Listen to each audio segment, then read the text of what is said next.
Welcome to the American Roundtable. Politics is unusual. We like to call it what, Bill?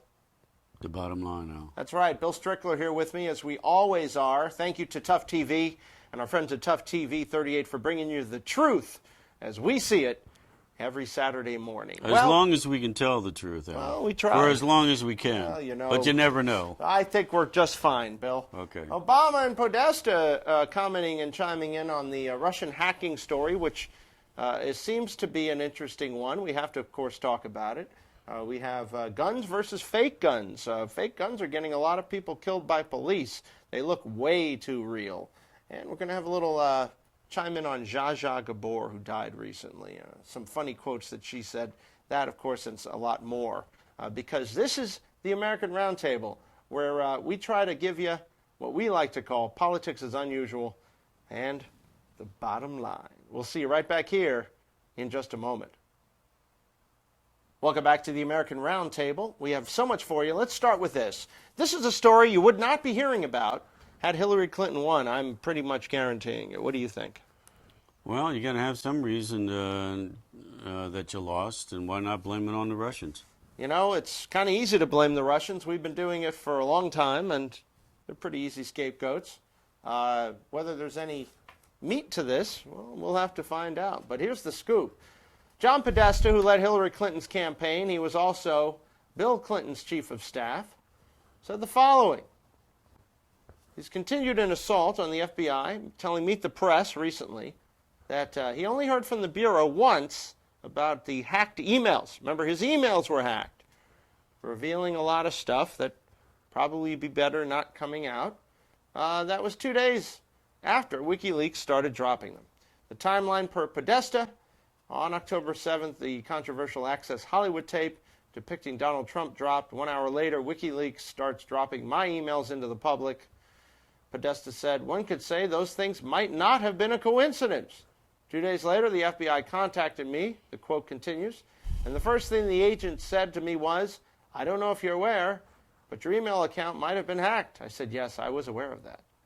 That, he said, was the last time I'd heard from the FBI.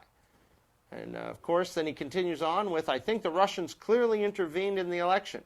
I think now we know both the CIA and FBI agree that Russians intervened to help Trump, and Vladimir Putin was personally involved with that.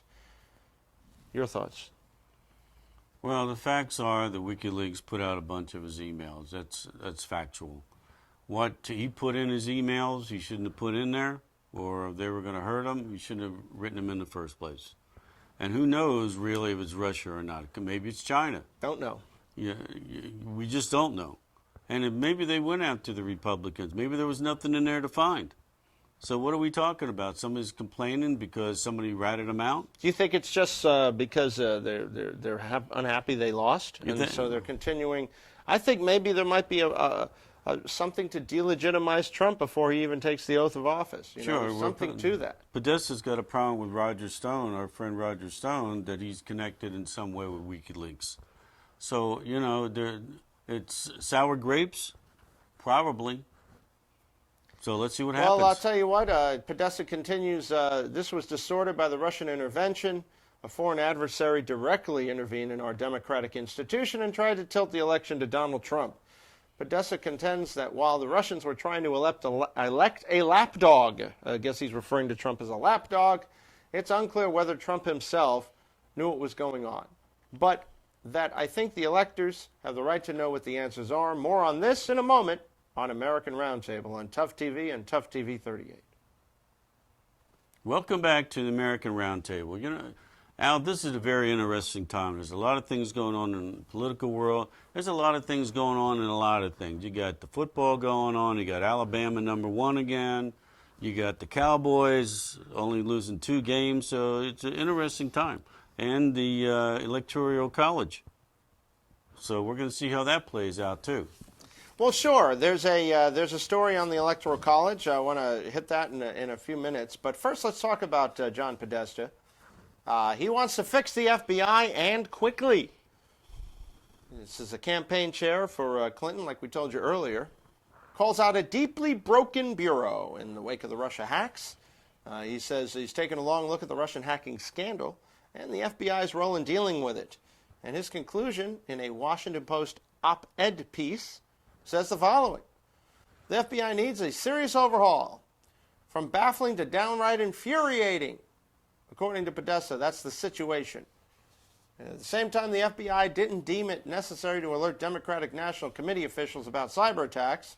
It did send 2 agents with the Justice Department lawyers to Colorado to look into the commotion about Clinton's email server. Comparing the FBI's massive response to the overblown email scandal with the seemingly lackadaisical response to the very real Russian plot to subvert a national election shows that something is deeply broken at the FBI. Podesta wonders if the FBI is currently looking into several still open questions, including Donald Trump surrogate Roger Stone's ties to WikiLeaks and Trump's business dealings in Russia. He knows the election is over and the damage is done, but he lays out a blueprint for the serious and sustained response he still feels is necessary to address the hacking threats, including Obama declassifying info about the Russian hacks, filling in electors before the Electoral College vote, and asking Congress to determine why the FBI responded overzealously in the Clinton case and insufficiently in the Russian case. If ever there were a case of intense public interest, this is it, according to Podesta. Your thoughts? Hey, if the FBI came out with things that were positive towards you, they're the best things out there. But if you don't like the results of something, then we need to overhaul them. And, you know, they've had a lot to work with. At first, when they came out and said there was no issue with Hillary's email server, Democrats loved them. And then when he came out before the actual election, then that was a problem.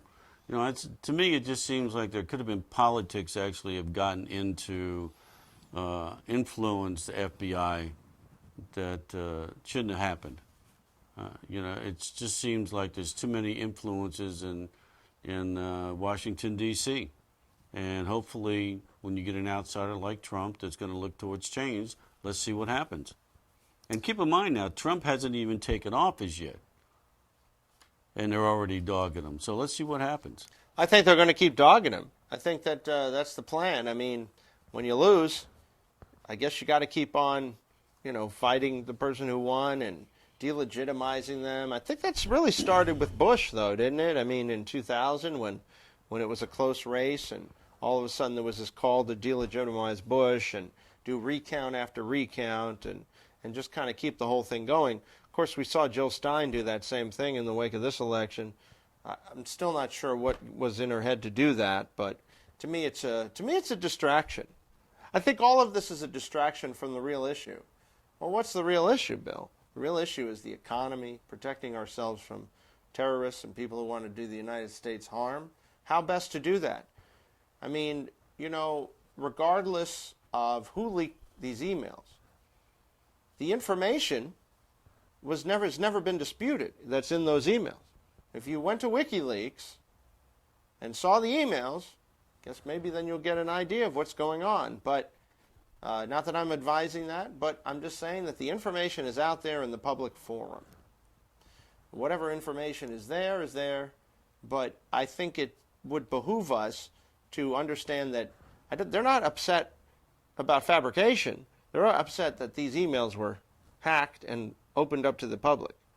Well, I don't know. Where there's smoke, there's fire. Why are they so upset? That's the question, right? Your thoughts? Well, if they wrote those emails and they're factual, which they seem to be, that seems to be the problem. And they're just upset that it got out into the public. This is the American Roundtable. We'll have a little information for you on the Electoral College and what that's all about. We'll have that and more right here on American Roundtable on Tough TV. Welcome back to the American Roundtable. I'm Al Spry. And I'm Bill Strickler. Hey, Great to have you here. What I like to say on air is we like to wish our producer, Nathan Rogers, a happy birthday. Happy birthday, Nathan. Nathan does a great job with this broadcast, and we appreciate everything he does. And his buddy, Doug. That's right. That's your son. Yeah, so also helps with our broadcast as well. Yeah, so it's their birthday, so I just wanted to mention them. They do a fantastic job. And you know, I had a birthday recently too. You had a birthday recently too, Al? So it's the Sagittarian boys. That's what we are. Yeah. What do you want to know about the Electoral College? Number one, what the heck is the Electoral College? No, it's not somewhere you can send your kids.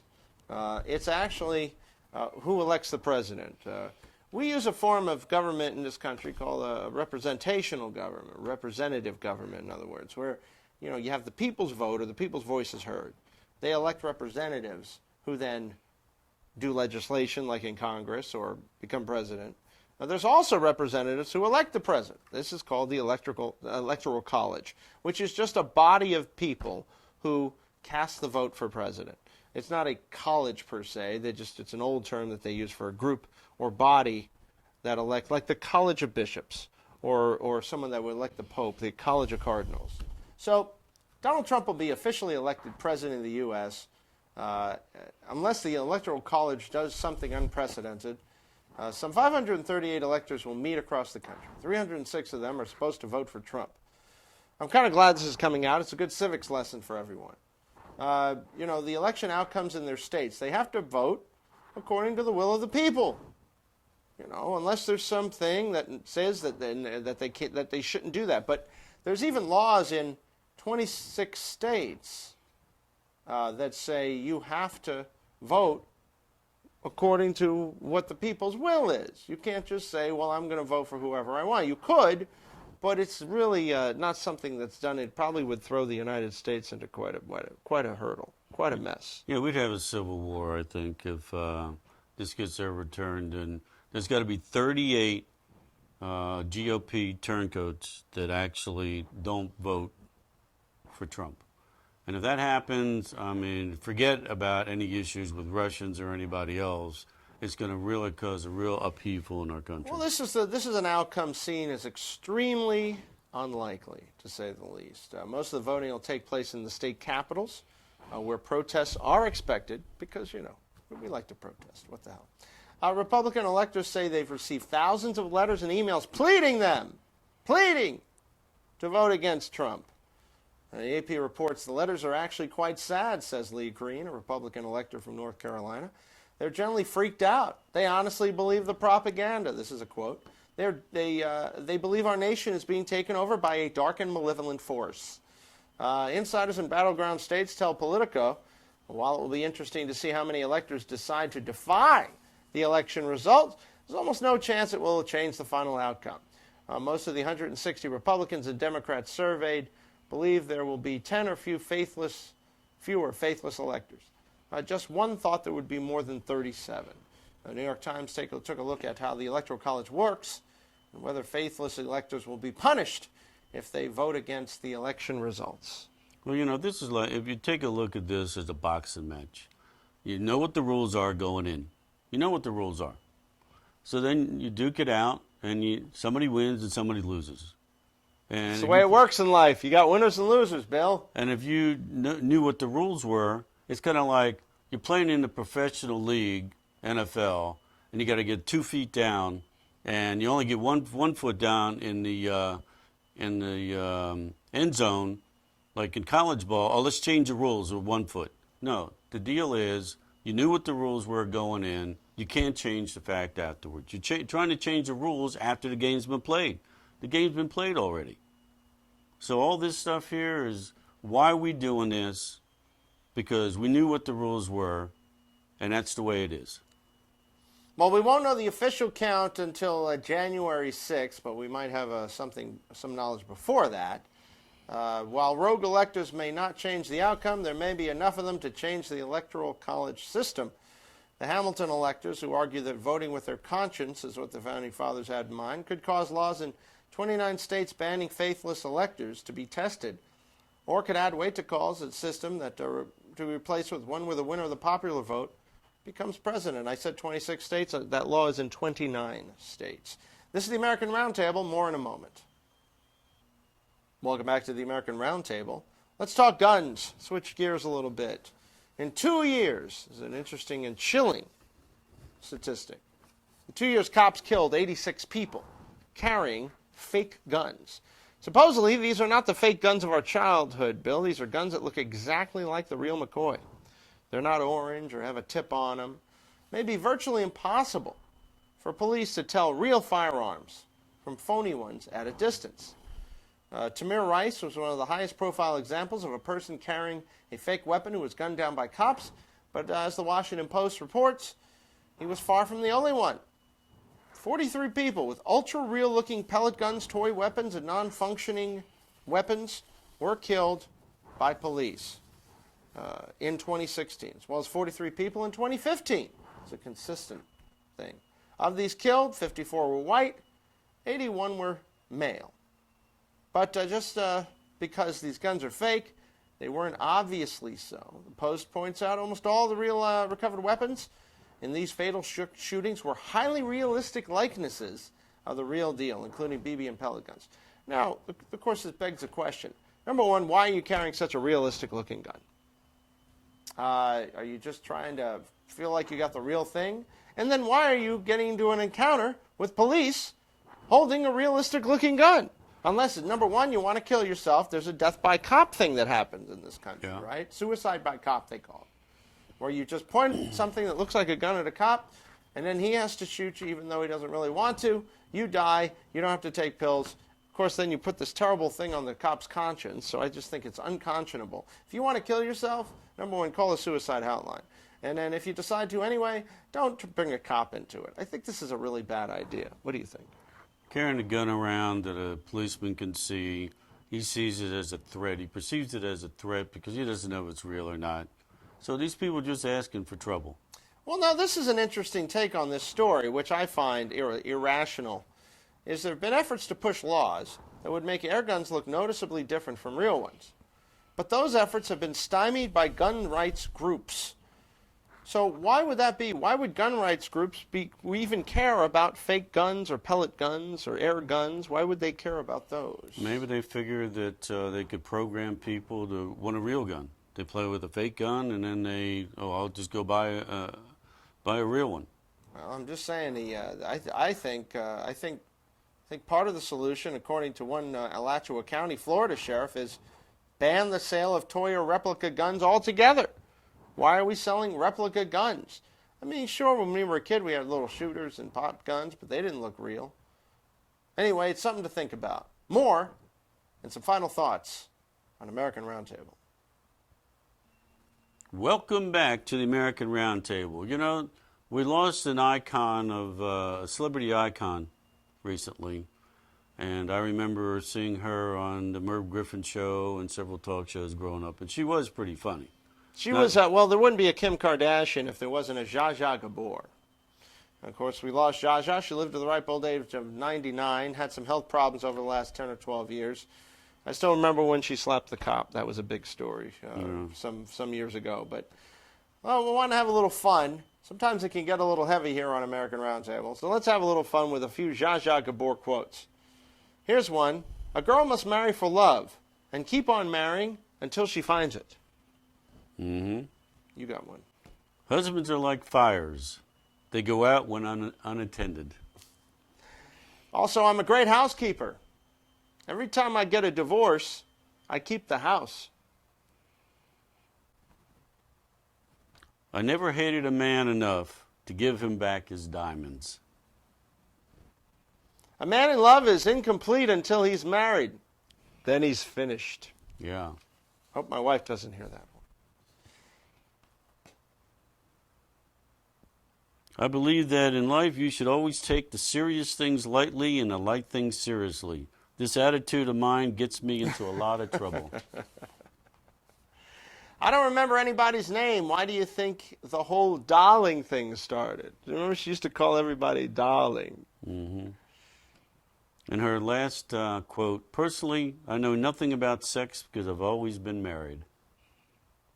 Many of Gabor's divorce lawyers were present when she made this quip at an American Bar Association event back in 1987. Rest in peace, Zsa Zsa Gabor. And she was married 7-8 times. Yeah. To a Hilton, to George Sanders, the actor, and to a Prince. Well, she was married longest to Prince Van Aanholt. Yeah, that was the one that she was married longest to. But my mom always liked Zsa Zsa Gabor. She was one of 3 sisters. She was the middle one. They were all from Hungary, 3 beauties. And she was the last one, and she lived the longest. But she was quite a character, as they say. And you wouldn't have reality stars today if you didn't have the Gabor sisters. They were the precursors of all of these things. Well, Bill, we've hit a lot of topics. We've had a lot of interesting talk. If you have any thoughts and you would like to email us, please email us through Tough TV. You can always go to our American Roundtable site on Facebook, which is facebook.com/USA Roundtable. That's facebook.com/USA Roundtable. Looking forward to hearing from you. I'm Al Spry. And I'm Bill Strickler. We'll have more for you next week. Have a happy and safe Christmas and a wonderful New Year.